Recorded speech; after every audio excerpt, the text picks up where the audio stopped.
I'm Keatron Gray. I'm Perry Elliott. My name is John Yates. I'm Donald Penn. And I'm Jelani Gibson. Today we're going to be explaining the concepts of meiosis and mitosis through a skit in where each of us represent a process of the phase, and at the end we're going to tell you the distinct differences, and it's going to be very interactive, so look forward to that today. So let's go. Okay, so we're going to start off with mitosis, and in mitosis, to begin mitosis we have to start off in interphase, which is when the cells are carrying out their normal functions. Now within the interphase, the nuclear chromosomes replicate. So we got our replicators right here. So once they replicate, then we can begin the process and we move on to prophase, where the nuclear membrane surrounding the chromosomes breaks down and the sister chromatids form by centromeres. So centromeres right here, we got the muscles, and these are sister chromatids right here. So then we can move on to metaphase, where you have a spindle fiber at this end of the cell and a spindle fiber at this end of the cell attract, and the sister chromosomes line up in a straight line in the middle of the cell.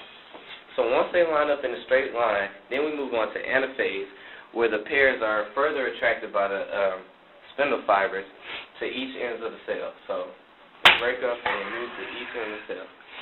Once that stage is complete, they move on to telophase, where the nuclear membrane reforms around each pair of chromatids, and the chromatids separate, forming new chromosomes.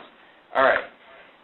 That process explains how normal cells in the body replicate and duplicate to carry out bodily functions. The only difference between mitosis and meiosis undergoes the same process with a couple of differences to form sex cells. And sex cells are haploids, meaning they only contain one chromosome each. So, starting off with prophase, We have two different processes. so starting off with prophase, these are going to represent the chromosomes. Starting off with prophase, they don't line up in a straight line, they line up side by side. So sister chromatids line up side by side. I need both of them.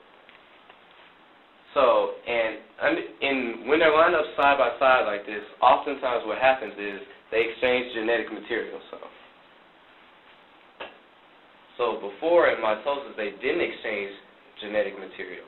So as you move on to metaphase 2, anaphase 2, and telophase 2, all the way down to telophase 2, where they split apart and form four complete different new cells, you notice that each genetic material is slightly different from the other one, which would explain why your brother is different from you, your sister might be different. This explains why basically each person is different from each other. So the main points are mitosis and meiosis are both processes under which the cell can duplicate itself and carry out bodily functions. The only difference is in meiosis, those are particularly dealing with sex cells, and in sex cells you come up with different chromosomes, slightly different chromosomes each time.